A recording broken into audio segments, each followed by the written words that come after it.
Olá, graça e paz, eu sou o pastor Evandro Soares, seja bem-vindo ao canal do YouTube da Primeira Igreja Presbiteriana Independente de Manaus. Uma grande alegria poder nesse dia, neste vídeo, compartilhar a palavra do Senhor. Nós estamos estudando a carta de Paulo aos Efésios, estamos fazendo uma exposição bíblica, versículo por versículo, da carta de Paulo aos Efésios. Hoje é a nossa 7ª aula e nós vamos estar estudando o capítulo de número 4, do versículo 1 ao versículo 16. É um texto magnífico que tem preciosas lições para nós. E o tema que Paulo abre agora é a questão dos novos padrões de vida. Ele está falando sobre a igreja do Senhor, né? Nós já vimos o quanto Paulo está doutrinando os irmãos acerca da nova realidade, da nova sociedade, da nova humanidade em Cristo, que Deus criou a partir de Jesus, que é a igreja do Senhor, composta de judeus e gentios. E então, nesse texto, Paulo agora vai trabalhar não as questões teológicas, mas as questões práticas, a partir então do tema da unidade da igreja. A unidade da igreja, Paulo então a partir do capítulo 4 vai começar a trabalhar os novos padrões de comportamento, e aí o primeiro é acerca da unidade da igreja cristã. Vamos ler o texto então? Efésios capítulo 4, do versículo 1 ao versículo 16. Diz assim então a palavra: Rogo-vos, pois eu, o prisioneiro no Senhor, que andeis de modo digno da vocação a que fostes chamados, com toda a humildade e mansidão, com longanimidade, suportando-vos uns aos outros em amor, e esforçando-vos diligentemente por preservar a unidade do Espírito no vínculo da paz. Há somente um corpo e um Espírito, como também foste chamados numa só esperança da vossa vocação. Há um só Senhor, uma só fé, um só batismo, um só Deus e Pai de todos, o qual é sobre todos, age por meio de todos e está em todos. E a graça foi concedida a cada um de nós, segundo a proporção do dom de Cristo. Por isso diz: quando ele subiu às alturas, levou cativo o cativeiro e concedeu dons aos homens. Ora, o que quer dizer subiu, senão que também havia descido até as regiões inferiores da terra? Aquele que desceu é também o mesmo que subiu acima de todos os céus, para encher todas as coisas. E ele mesmo concedeu uns para apóstolos, outros para profetas, outros para evangelistas e outros para pastores e mestres, com vistas ao aperfeiçoamento dos santos, para o desempenho do seu serviço, para a edificação do corpo de Cristo, até que todos cheguemos à unidade da fé e do pleno conhecimento do Filho de Deus, à perfeita varonilidade, à medida da estatura da plenitude de Cristo, para que não mais sejamos como meninos, agitados de um lado para outro, levados ao redor por todo o vento de doutrina, pela artimanha dos homens, pela astúcia com que induzem ao erro. Mas, seguindo a verdade em amor, cresçamos em tudo naquele que é a cabeça, Cristo, de quem todo o corpo, bem ajustado e consolidado pelo auxílio de toda a junta, segundo a justa cooperação de cada parte, efetua o seu próprio aumento para a edificação de si mesmo em amor. Está aí o texto de Efésios, capítulo 4, do versículo 1 ao versículo 16, que é então o texto que nós vamos nos ocupar para meditar, para refletir, para estudar acerca da unidade da igreja. Nesse texto, então, Paulo vai trabalhar a unidade da igreja do Senhor. Esta unidade ela é concebida como fundamental para o testemunho cristão no mundo e virou até um artigo de fé. Nos principais credos, a comunhão e a unidade que deve existir na igreja do Senhor é um artigo de fé. E esse é o tema por demais importante, a questão da unidade. gerou até um movimento no século passado, século XX, chamado ecumenismo, né? Que é a ideia de que Deus habita em tudo. Então, era a ideia de que todos os cristãos deveriam estar unidos. E essa unidade poderia e deveria ser visível como uma só igreja, a Igreja do Senhor. E esse movimento ganhou adeptos em todas as diversas confissões cristãs. No entanto, atualmente ele está em declínio, porque o órgão que foi criado para promover essa unidade, o Conselho Mundial de Igrejas, digamos assim, desviou-se da rota inicial e hoje é muito mais um organismo que promove questões sociais. E também a questão da unidade visível como uma só igreja foi descartada pela maioria dos cristãos. Mas entende-se que o tema da unidade ainda é fundamental e que nós devemos buscá-lo no Senhor para que isso se manifeste visivelmente.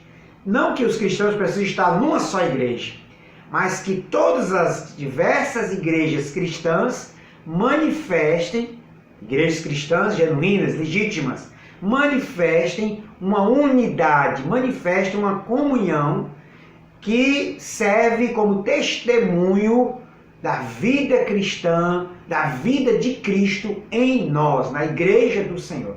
Então veja que o tema da unidade é fundamental. E esse texto de Efésios capítulo 4, bem como João 17, são dois textos que fundamentam essa questão da unidade entre os cristãos. Nós vamos estudar Efésios capítulo 4. Estamos estudando então Efésios capítulo 4. João 17 é aquela oração sacerdotal de Jesus, quando ele roga ao Pai que nós sejamos um, assim como ele é um com o Pai, que nós sejamos um, né? Então esse é um texto lá do João 17 que fala dessa unidade. E o outro texto é esse aqui, de Efésios capítulo 4. Vamos ver então a divisão que nós podemos fazer desse texto para uma melhor compreensão. Primeiro, a unidade cristã, ela depende da nossa conduta. Está no versículo 1, versículo 2 e versículo 3. Diz assim: Rogo-vos, pois, eu, o prisioneiro do Senhor, que andeis de modo digno da vocação a que foste chamados, com toda a humildade, mansidão, com longanimidade, suportando-vos uns aos outros em amor, esforçando-vos diligentemente por preservar a unidade do Espírito no vínculo da paz. Então Paulo inicia esse capítulo com um rogo, com uma petição, com uma súplica aos irmãos de Éfeso. Note que aqui Paulo manifesta toda a humildade, porque ele podia invocar a sua autoridade apostólica e ordenar, mas não, ele está suplicando, ele está rogando. E essa deve ser a conduta, essa deve ser a maneira então de se portar e de conduzir a fé cristã, a obediência daqueles que são líderes, né? Ele está rogando, ele está suplicando solenemente para que os irmãos façam algo. Então esse rogo de Paulo já é muito importante. E ele já diz: rogo-vos, pois eu, prisioneiro do Senhor. Paulo entendia que a sua prisão, muito embora estivesse sob o domínio de Roma, era uma prisão no Senhor. Ele era prisioneiro de Cristo. Ele estava ali em Roma preso por causa de Jesus. E estava sob o controle de Jesus. Por isso ele diz: eu, o prisioneiro do Senhor. E aí ele diz: eu rogo o quê? Que andeis de modo digno da vocação a que foste chamado. Então há uma dignidade que nós devemos ter no nosso andar, no nosso proceder, na nossa conduta. E a unidade cristã depende disso. E aí Paulo então vai nomear algumas das marcas da nossa conduta que devem, de alguma forma, fundamentar a unidade cristã. Primeiro, ele diz: com toda humildade e mansidão. Então, nós, se queremos viver a unidade cristã, devemos ser humildes. Paulo, no outro epístola, ele diz: considerai-vos os outros superiores a vós mesmos. Então, é a ideia de que cada um de nós deve ter humildade para então reconhecer o outro como superior a nós mesmos e assim humildemente nós vivemos a unidade cristã. O contrário da humildade é o orgulho, é a autossuficiência, né? É aquele que se basta. E aquele que se basta, que é autossuficiente, que tem orgulho, ele não vai de jeito nenhum viver essa unidade. Porque é preciso ter humildade para reconhecer: eu preciso do irmão, o irmão precisa de mim, e eu devo humildemente ser um servo para amar o irmão, para viver a unidade da fé cristã.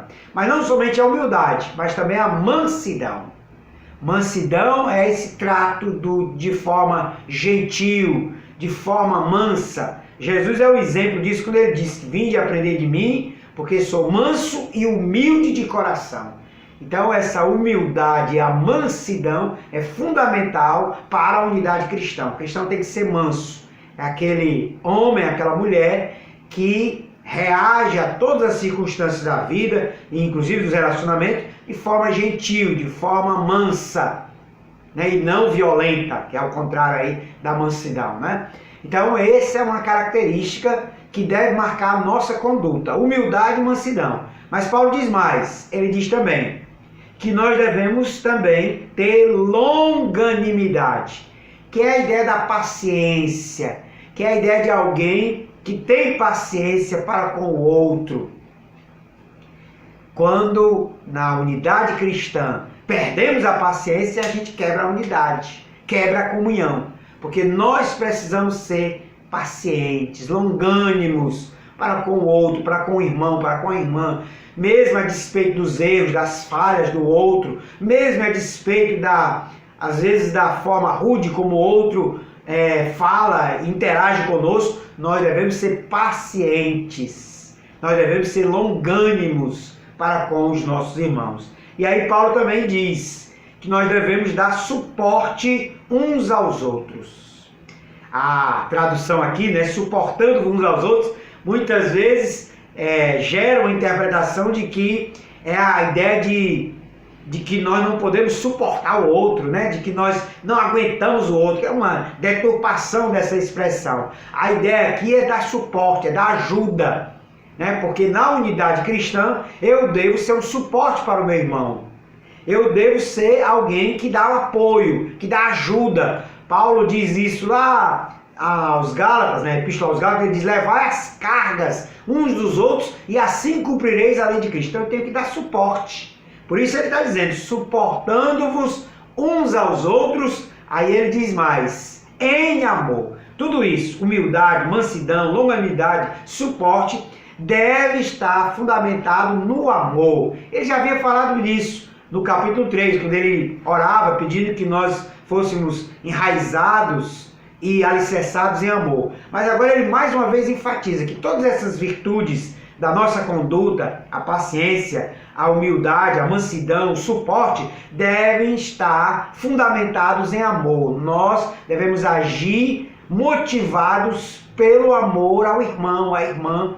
A Bíblia diz, né, que se eu digo que amo a Deus e não amo o irmão, eu sou mentiroso, porque eu tenho que amar. Então o amor, a caridade para com o meu semelhante, para com o meu irmão, deve fundamentar a minha conduta e deve ser, digamos assim, um alicerce para essa unidade cristã. E aí Paulo diz mais, esforçando-vos cuidadosamente, diligentemente, por preservar a unidade do Espírito no vínculo da paz. Eu tenho que me esforçar, eu tenho que me dedicar a preservar a unidade que não foi feita por mim. A unidade que não foi feita pelo pastor, a unidade que não foi feita por qualquer líder. A unidade foi feita pelo Espírito. Foi o Espírito que nos uniu como cristãos. Foi o Espírito que gerou essa comunhão cristã. E aí eu devo lutar e me esforçar para preservar essa unidade no vínculo da paz. O escritor de Hebreus chega a dizer, né, que nós devemos buscar a santificação, né? Buscai a paz com todos e a santificação, sem a qual ninguém verá o Senhor. Paulo, escrevendo aos Romanos, no capítulo 12, ele diz: dependendo de vós, tende paz com todos os homens. Então, o vínculo da paz foi estabelecido, né, pela unidade que o Espírito Santo produziu entre os cristãos. Mas nós devemos nos esforçar para manter esse vínculo na paz, fundamentados em amor, com muita humildade, dando suporte, com paciência, com mansidão. Essa, então, deve ser a nossa conduta como cristãos que devem promover a unidade. A unidade já foi produzida pelo Espírito, mas nós devemos preservá-la através da nossa conduta. E a nossa conduta deve estar marcada pela humildade, pela mansidão, pela paciência, longanimidade, pelo suporte, pelo amor e também o vínculo dessa paz que o Senhor gerou em nós, como homens e mulheres de Deus, como escravos e livres, como judeus e gentios. Todos nós fomos unidos na igreja do Senhor como corpo de Cristo. Daí então que a unidade depende da nossa conduta. Cada cristão, cada homem e mulher de Deus precisa manifestar na sua conduta essas características para preservar essa unidade que o Senhor produziu em nós, na igreja de Cristo. Agora nós vamos para a segunda parte, que mostra que a unidade cristã, ela surge da unidade de Deus. Está no versículo 4 até o versículo 6, onde Paulo diz assim: há somente um corpo e um espírito, como também fostes chamados numa só esperança da vossa vocação. Há um só Senhor, uma só fé, um só batismo, um só Deus e Pai de todos, o qual é sobre todos, age por meio de todos e está em todos. Paulo, então, aqui invoca a unidade de Deus como base para a origem da unidade cristã, da unidade entre os irmãos, da unidade da igreja. Deus, ele é triuno, ele é três e é um. E aqui Paulo, então, cita o Espírito, cita Jesus, o Senhor, e cita Deus, o Pai. Não nesta ordem, né, que é muitas vezes contrária à tradicional, né? Geralmente a ordem tradicional é Deus, o Pai, Jesus Cristo, o Senhor, e o Espírito Santo. Paulo aqui cita de maneira inversa. Primeiro ele cita o Espírito, depois ele cita Cristo, Senhor, e por último ele cita Deus, o Pai. Mas é interessante que ele está mostrando a partir desses versículos que a unidade cristã, a comunhão, a unidade que existe na igreja, ela é fruto da unidade que existe em Deus. Porque Deus é três e é um. Deus é Pai, é Filho e é Espírito. Vamos ver então como é que Paulo mostra isso? Primeiro ele coloca: há somente um corpo. O corpo é a igreja do Senhor. O corpo é os remidos do Senhor, que são membros de um mesmo corpo. O corpo de Cristo na terra, que é a igreja do Senhor. Mas esse corpo, ele é habitado por um Espírito. O Espírito Santo habita no corpo de todos aqueles que creem. Então, esse Espírito Santo fez morada. Nós somos templo do Espírito Santo, o nosso corpo, e somos membros uns dos outros, somos a igreja do Senhor, somos o corpo de Cristo. Daí Paulo então está mostrando, essa unidade ocorre porque há um só corpo. Judeus e gentios, homens e mulheres, bárbaros e citadinos, escravos e livres, todos em Cristo formam um só corpo, o corpo de Cristo. E esse corpo é habitado pelo Espírito Santo. A igreja é o templo do Espírito Santo. Individualmente, cada crente, e nós podemos também dizer que, como unidade, como organização, o Espírito Santo também habita na igreja. Por isso, então, Paulo diz, há um só corpo e um Espírito. E o Espírito aqui está com E maiúsculo, é o Espírito Santo. Paulo está dizendo que o Espírito é o Espírito Santo, que é o Espírito que une esse corpo, o corpo de Cristo. A unidade do cristianismo, a unidade da igreja, ela surge por causa do Espírito, que promove essa unidade, unindo os cristãos através do corpo de Cristo, a igreja do Senhor. Há um só corpo e um só Espírito. Aí agora, como também foste chamados numa só esperança da vossa vocação. Nós fomos vocacionados e essa vocação é uma esperança, a esperança da vida eterna, a esperança cristã, a esperança de Jesus, a esperança da volta do Senhor.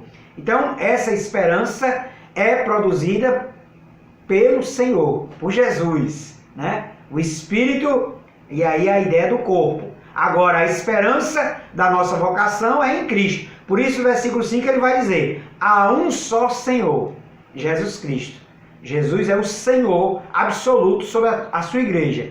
Por isso, há uma só fé, a fé cristã, a fé que é direcionada a Cristo Jesus. E há um só batismo, o rito de iniciação cristã, muito embora seja praticado às vezes por diferentes modos, mas é um só batismo, batismo que é o rito de iniciação do cristianismo, o rito de iniciação da fé cristã.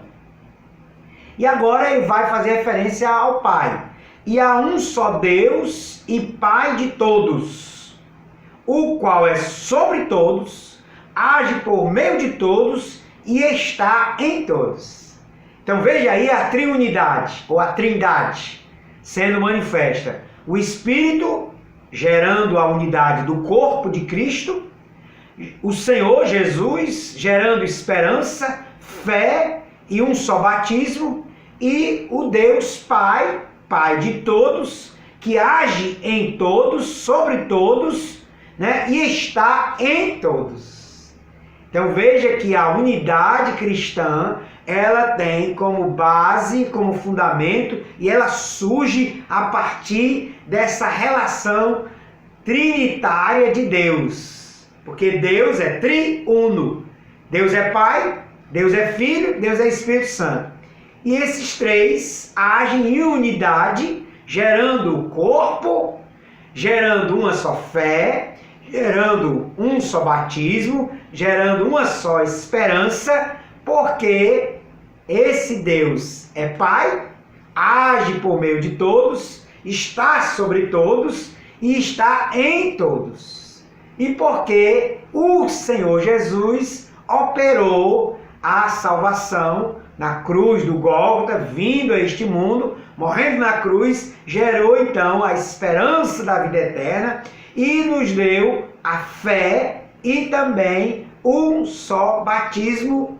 Então isso é que compõe então essa unidade da fé cristã, que surge da unidade de Deus. O Deus triuno que age no corpo, que age na fé, na esperança, que age no batismo, e que é o Deus Todo-Poderoso, Pai, que age sobre todos, em todos e está em todos. Que coisa maravilhosa! É essa a compreensão de Paulo, que a unidade surge, a unidade cristã, a comunhão surge da própria natureza de Deus, que é triuno, que vive essa unidade a partir, né, dessas três pessoas distintas e unidas, né, através da triunidade de Deus, ou da trindade de Deus. Deus Pai, Deus Filho, Deus Espírito Santo. Deus Pai, Deus Filho, chamado aqui de Senhor, e Deus Espírito Santo. Agora nós vamos para a terceira e última parte do nosso estudo, que trabalha a questão da unidade cristã, que é enriquecida pela diversidade. O texto é a parte final desse trecho que nós estamos estudando, do capítulo 4, do versículo 7 até o versículo 16. Paulo começa assim: e a graça foi concedida a cada um de nós, segundo a proporção do dom de Cristo. Por isso diz, quando ele subiu às alturas, levou cativo o cativeiro e concedeu dons aos homens. Paulo, então, aqui está dizendo que o dom de Cristo foi dado a todos os cristãos, para enriquecer essa unidade através da diversidade, todos nós recebemos dons espirituais. Todos nós recebemos dons da parte de Cristo. E ele cita então o Salmo 68, que fala dessa ideia de que quando ele subiu, levou o cativeiro, levou e concedeu dons aos homens. E aí no versículo 9 e versículo 10, ele ainda cita, de alguma forma ele está pensando acerca do Salmo 68 e dizendo que realmente o Senhor concedeu dons a todos nós. Aí a partir do versículo 11, ele vai falar dos 5 dons ministeriais que Cristo concedeu também à igreja nessa diversidade para enriquecer a unidade cristã. São 5: apóstolos, profetas, evangelistas, pastores e mestres. E aí então nós devemos notar que esses dons são dons ministeriais, são ministérios que o Senhor concedeu à sua igreja para enriquecer, através da diversidade de dons, essa unidade cristã. O primeiro é de apóstolo e o segundo de profeta. É bom analisar os dois conjuntamente, porque os dois cessaram com o término do Novo Testamento, com a escrita do Novo Testamento e o fechamento do cano do Novo Testamento. O dom apostólico e o dom profético cessaram, porque os dois são fundamentos para a igreja cristã. O fundamento foi lançado, a igreja cristã está alicerçada sobre o fundamento dos apóstolos e profetas, cuja pedra fundamental é Cristo. Efésios 2:20 diz isso. Então esses dois dons cessaram. Quem são os apóstolos? São aqueles 12 que receberam do próprio Senhor Jesus o ensinamento e viram, testemunharam a sua morte, ressurreição e a sua ascensão. Exceção aí de Paulo, que foi gerado, ele diz, depois, mas que também é considerado apóstolo. E profetas foram aqueles que também lançaram o ensinamento do Senhor na época da igreja primitiva e assim então fundamentaram a igreja nos ensinamentos de Jesus. Então esses dois cessaram, esses dois dons ministeriais cessaram com a confecção do Novo Testamento, porque eles escreveram então todas as epístolas, os evangelhos, então cessou o dom apostólico e o dom profético. Mas nós podemos usar o termo apóstolo e profeta mais no sentido lato, no sentido largo, modernamente, para com aqueles que são pioneiros na evangelização. Então, David Livingstone, famoso missionário inglês na África, é considerado um apóstolo da África, porque evangelizou diversas tribos africanas. Profeta, Martin Luther King, que eu tenho aqui atrás, nesse quadro, é considerado um profeta do Senhor atual, moderno, morreu na década de 60 pregando a favor dos direitos civis dos negros nos Estados Unidos. Então ele foi considerado um profeta, porque enxergou para além do seu tempo. Então nesse sentido lá que nós podemos ainda usar o termo apóstolo e profeta. Não no sentido que alguns hoje em dia se arvoram na condição de apóstolos, mas que não tem nada de apóstolo, porque apóstolos foram os 12. Apóstolo é um pioneiro, nós usamos nesse sentido atualmente, um apóstolo, um pioneiro na evangelização, em missões, e profeta é um homem que chegou para além do seu tempo no Senhor. Então, citei aí David Livingstone, citei Martin Luther King como um apóstolo e um profeta moderno, nesse sentido. Mas apóstolo e profeta foram dons que cessaram com a morte dos apóstolos e profetas do primeiro século. E aí, então, Paulo vai citar outros dons ministeriais. Ele cita evangelistas, que são aquelas pessoas dotadas desse dom ministerial da evangelização pioneira, porque todo crente é chamado, todo cristão é chamado para evangelizar. Mas há alguns que têm o dom ministerial de enfatizar isso. Vamos dizer que Billy Graham, famoso evangelista do século XX, tinha esse dom ministerial, era o evangelista Billy Graham. Muito embora também tenha sido ordenado como pastor, mas era um grande evangelista. Dyke Lima Moody, também um grande evangelista, um pastor do século XIX, que realmente foi grandemente usado por Deus. E por aí vai. Então o dom de evangelista é um dom ministerial. Aí ele cita pastores e mestres. Alguns acham até que esse seria um dom único, né? Pastor e mestre, pastor e ensinador, porque exceto todo pastor também deve ser um ensinador.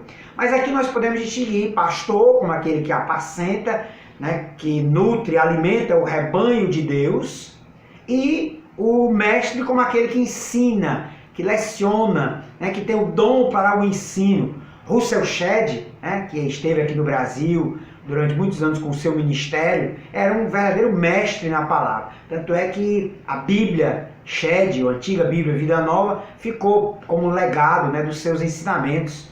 Né? Muito embora ele for o editor, mas ele fez ali, ele deu a sua contribuição e ensinou em diversas igrejas das mais diferentes denominações por todo o Brasil. Então o dom do mestre é um dom também específico para quem tem essa capacidade intelectual, graça de Deus, né, para ensinar as Escrituras. E o pastor é aquele que pastoreia, aquele que alimenta as ovelhas, aquele que apacenta as ovelhas, aquele que está cuidando, vigiando, né, pela saúde espiritual das ovelhas, dos crentes, dos cristãos, daqueles que são membros, né, de uma igreja. Então, os 5 dons ministeriais também enriquecem essa unidade cristã. Ao apóstolo, ao profeta, ao evangelista, ao pastor, ao mestre, todos estes, né, trabalham em comum para o engrandecimento da obra e manifesta essa diversidade da unidade cristã.